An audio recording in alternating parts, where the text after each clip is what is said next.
favorite. Again, the muscle hamster, everybody knew him. Tonight, new questions about the death of former pro football player Doug Martin during an arrest by the Oakland Police Department over the weekend. Good evening, everyone. Welcome to West Coast Wrap. I'm Alex Savage. Tonight, tributes continue coming in for Martin, a California native who played for the Raiders and the Buccaneers in the NFL after playing his college ball at Boise State. As KTVU's Henry Lee explains tonight, he died Saturday while in Oakland police custody after suffering some type of medical emergency.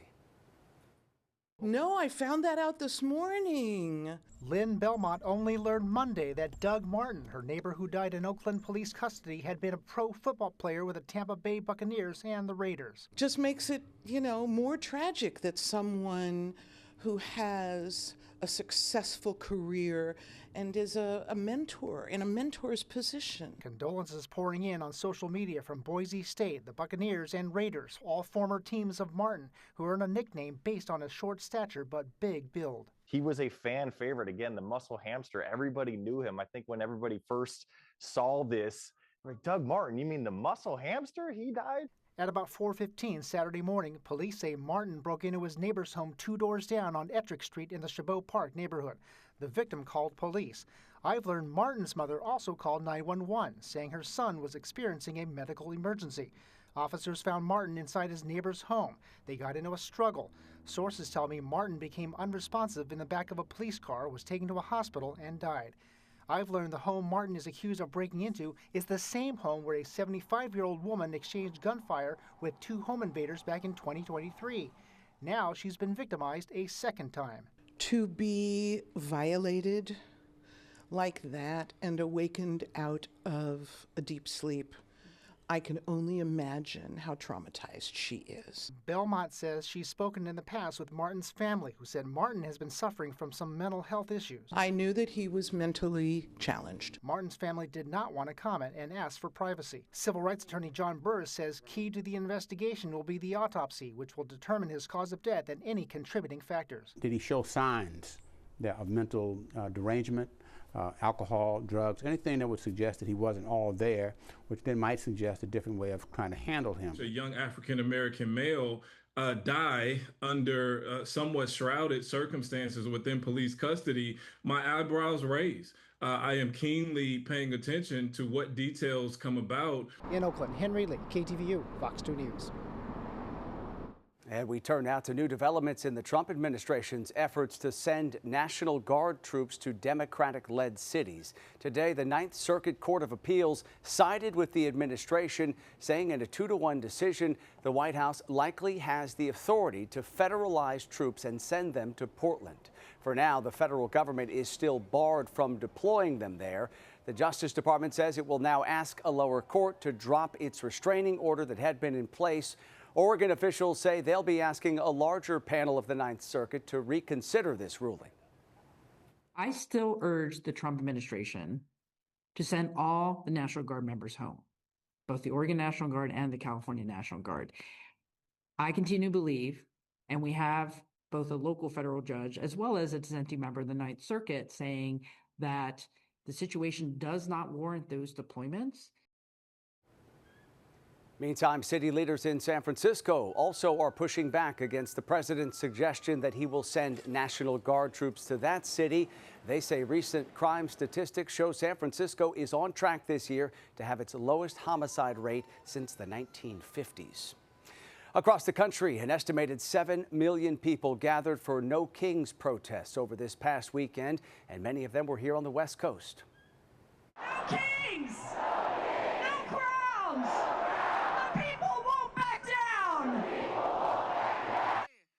This was the scene at the Seattle Center on Saturday. Organizers say this was the biggest No Kings protest in Seattle so far, with an estimated 90,000 people marching. That's up to 20,000 people more than the No Kings march back in June. Miscalculate that we will cave instead of standing up. And let me tell you this, on the 18th day of this Republican shutdown, they miscalculated. We are not caving in. People are seeing it now. They're feeling it now. You know what I mean? They want to be able to afford their groceries. They don't want their health care cut. They don't want all of their programs cut. They don't want their government shut down, for billionaires. The crowd began its march in the Capitol Hill neighborhood before rallying at the Seattle Center and then marching once again. And one of the more visual protests was in the Bay Area. At San Francisco's Ocean Beach, more than 1,000 people formed this human banner that read, "No Kings, Yes on 50. That's the ballot measure that, if it's approved by California voters, would draw new congressional maps in the state to favor Democrats. Prop 50 in California is the only measure on the statewide ballot, and today is the last day that residents can register to vote in that upcoming special election. State leaders held a news conference to talk about what voters need to know ahead of the November 4th election. People can register online by 11:59 tonight or submit a paper form to a post office or library as long as it's postmarked no later than today. Attorney General Rob Bonta is urging people to turn in their ballots early. Recent changes in the U.S. Postal Service would affect whether a ballot gets counted if it's turned into a post office or USPS mailbox on Election Day. This is this is a change. I want to highlight this. This is true for any community that is more than 50 miles from one of California's 6 regional mail processing facilities.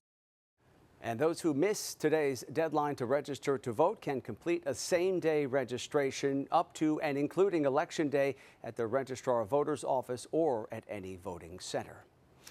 In Utah, a man who faked his own death and then fled to Scotland to avoid rape charges was sentenced today to 5 years in prison. Nicholas Rossi, whose real name is Nick Oliverdian, was convicted of raping his former girlfriend in 2008.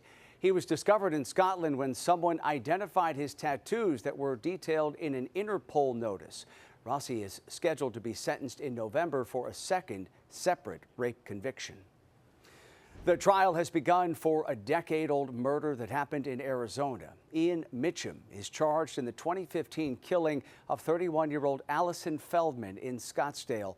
The trial follows a lengthy court battle over DNA evidence. Mitchum was arrested for Feldman's murder after investigators say they matched DNA from the crime scene to Mitchum's brother, who was in prison. Police then used a sample of Mitchum's DNA from a 2015 DUI arrest to put him at the murder scene. Mitchum has pleaded not guilty in this case.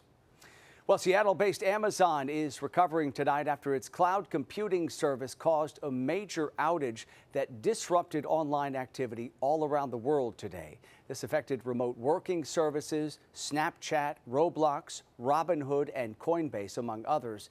Fox's Caroline Shively has more tonight on how Amazon is responding to this outage. Everyone from remote workers trying to log on from home to teenagers trying to use Snapchat got blocked Monday morning when a service interruption by Amazon Web Services basically broke the internet. It does really emphasize and underscore how vulnerable we are as a country when we have so much of our basic services going through one tube that can be cut off like this. AWS is the service provider behind almost a third of the global cloud infrastructure. Around 3 a.m., there was an outage at AWS data centers on the East Coast. That caused apps and websites, including Ring Doorbell and sites like McDonald's, to be knocked offline. Even Coinbase, the massive cryptocurrency exchange, said its services were unavailable. It does have this cascading impact where one system goes down, then another, and then suddenly half the internet is gone. Gaming sites like Roblox and Fortnite were also impacted, so were streaming services like Prime Video. Travelers using airline websites, including United and Delta, complained they couldn't check into their flights or had missing seat assignments. When we got here, the line was all the way down at the end. It was a little jarring. Hopefully we still make our flight. While Amazon investigates the outage, this one only lasted a few hours compared to a day-long one last year because of a faulty update by the cybersecurity firm CrowdStrike. In Washington, Caroline Shively, Fox News. Well, tonight the Seattle Mariners are in action, and they are just one win away from a trip to the World Series. It would be the team's first trip to the Fall Classic. This was a watch party at T-Mobile Park on Sunday night to watch Game 6 in this series against the Toronto Blue Jays. That game was being played in Toronto. The winner of Game 7, also being played tonight in Toronto, will head on to the World Series to take on the Los Angeles Dodgers. Still ahead tonight here on West Coast Wrap, the emergency in the cockpit that prompted a United Airlines crew to divert their flight to Salt Lake City. Also, it's been 34 years since a deadly wildfire devastated parts of the Bay Area. Now there are new worries about whether FEMA will be able to help in the event of another similar disaster.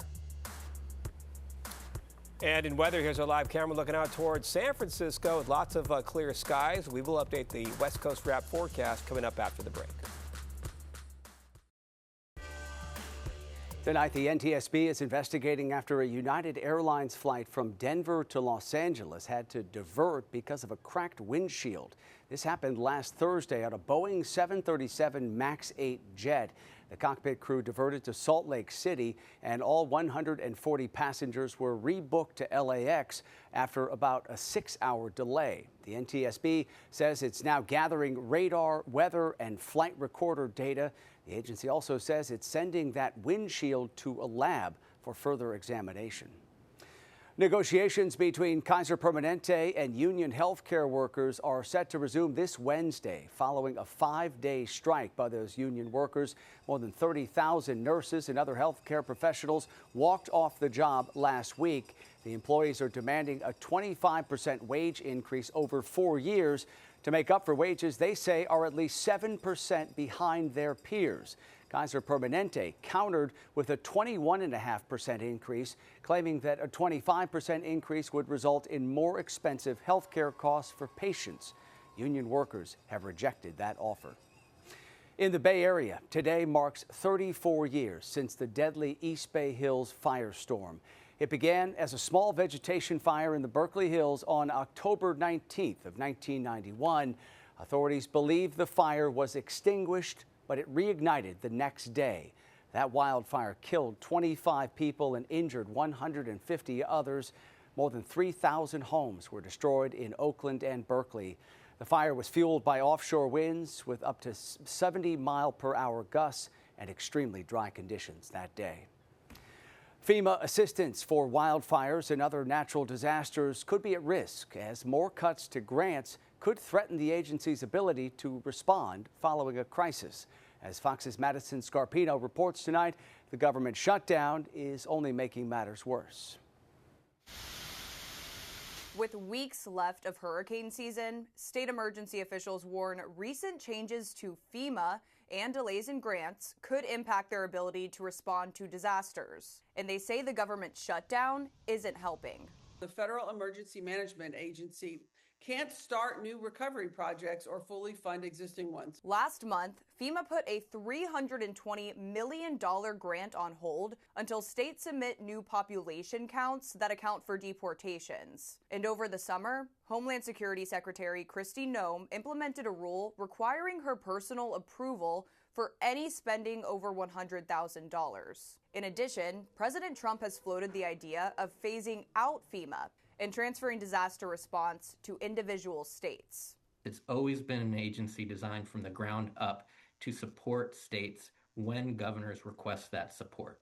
So it's a red herring to suggest that it's an either-or proposition. In a statement, the Department of Homeland Security says the requirements are necessary due to population shifts and insists grant changes were made to, quote, be responsive to new and urgent threats facing our nation. As for the shutdown, GOP lawmakers say the blame rests with Democrats. It is very damaging, and it is outrageous to us that Democrats are playing games so they can appease their base.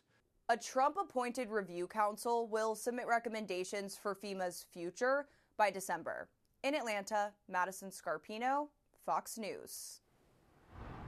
All right, turning now to talk about our weather here in the West, and this is a live look tonight at downtown San Francisco. It was a beautiful afternoon in the Bay Area. Let's bring in KTVU's chief meteorologist, Mark Tobias, with a look at the forecast, because, Mark, we are going to see a shift here from that nice warm pattern. Yeah, that's right, Alex. The warm pattern will be fading away eventually, with maybe some more rain chances back in the forecast. You're talking about the fire danger earlier, and we're showing you this, the forecast model. Thankfully, we're not talking about any events here that could really increase the fire danger. So this is through Tuesday, and then pretty much same story into Wednesday, although we could see the activity, at least the fire danger, going up somewhat in portions of Southern California later in the week by midweek. Highs from this afternoon, take a look. As you can see, Tucson, Arizona, 87 degrees. Downtown Los Angeles in the mid-80s. San Jose in the Bay Area, 83. San Francisco, a very nice 78 degrees. Cooler conditions you can see up towards Seattle and Portland in the upper 50s to the lower 60s. This was the case, the scene today in Seattle, showing you some cloud cover out there. Temperature of 58 degrees. In the San Francisco Bay Area, lots of sunshine. There's that 78, a nice afternoon out there. And then out in Phoenix, showing you some blue sky and temperature in the upper 80s. Right around 89 degrees earlier this afternoon. So as we do check out the overall weather pattern right now, there's no major storms to track. Some clouds and some scattered rain showers up in the Pacific Northwest, closer to Seattle. Some activity on the radar just over the past few hours. As far as current numbers out there, right now it's 78 degrees in Las Vegas. Reno in the upper 50s, and the cool spots, as you can see, out toward Portland and Seattle in the low to mid 50s. Here's the game plan for tomorrow. Some more sunshine for Seattle, San Francisco, and Los Angeles. We'll have maybe some patchy morning fog, especially closer to Southern California. Some warm conditions out toward Phoenix and some sunshine out toward Denver. So no major storms to track in this forecast as we run this forecast model into your Tuesday. Here you can see just a few high clouds maybe approaching the Pacific Northwest and also maybe approaching southern Nevada. This system, though, could boost the rain chances somewhat. As you can see, that would be in the Wednesday forecast, and that could maybe open up the door with some unsettled conditions up in Seattle over the next few days for Wednesday, Thursday, and into Friday. And then maybe some rain showers for the southern Sierra, also out toward parts of Nevada into the Wednesday forecast. So here's what's happening over the next 3 days. Seattle will have at least partly cloudy skies, and we'll bring in some rainfall potential, a chance for Wednesday and Thursday.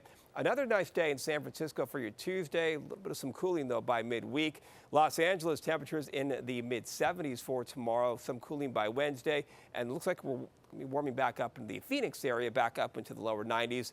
So no major storms to talk about in the pattern, at least over the next couple days. But over the next few days, maybe by Friday into the weekend, the return of a potential atmospheric river that could impact parts of the West Coast. We'll have more on that over the coming days, Alex. Yeah, no, I know you'll keep tracking that. Okay, Mark, thank you. In Sacramento, thousands of people from around the world took part in North America's largest full-distance Ironman. More than 3,400 athletes from 47 states and 53 countries took part. The intense triathlon consists of a more than 2-mile swim, a 112-mile bike ride, and a more than 26-mile run. The athletes say they're proud to race in the event, and they say no matter what setbacks you face, if you set your mind to it, you can achieve anything. She got hit 6 years ago and broke her hip. And I've been trying to do an Ironman since, and I finally did it. Wow, that's remarkable. Medical tents were lined up at the finish line to make sure that every athlete was hydrated and recovered well from that grueling event. Congratulations to all of them. And an 80-year-old is now the oldest woman to finish the Ironman triathlon in Hawaii. Natalie Grabo finished the race in 16 hours and 45 minutes. Grabo learned to swim at the age of 60 in order to compete in triathlons, and she has already signed up to do 2 more endurance races next year. That is incredible. Good for her.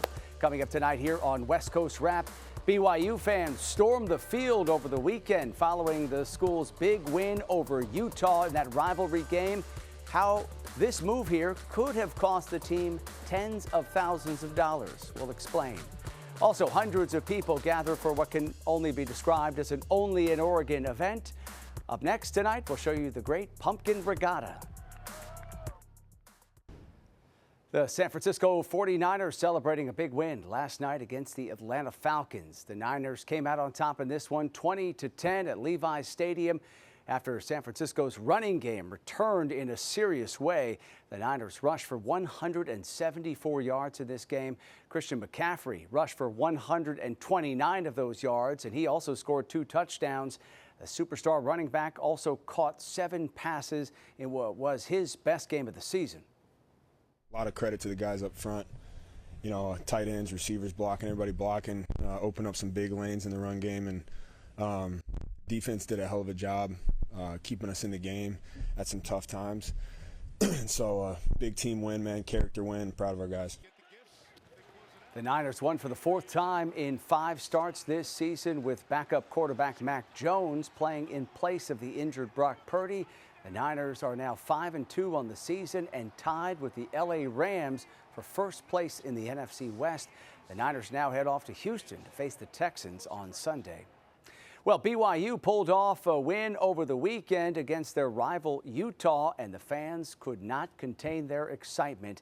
After that win, they stormed the field, overjoyed with that 3rd straight victory over Utah.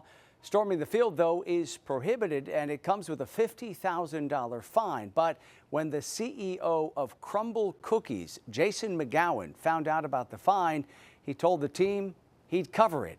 He shared the moment in the locker room on social media, saying that he was happy to do it. Well, the Seattle Police Foundation is using chess to help keep kids out of trouble. For almost 20 years, Detective Denise Cookie Bolden has run Detective Cookie's Chess Club. She says the friendly competition fosters goodwill and helps to strengthen ties with the community. She also says it's a great equalizer and allows youth of all ages and abilities the opportunity to play and interact with their peers. And finally tonight, a unique event in Northwest Oregon drew a big crowd over this past weekend.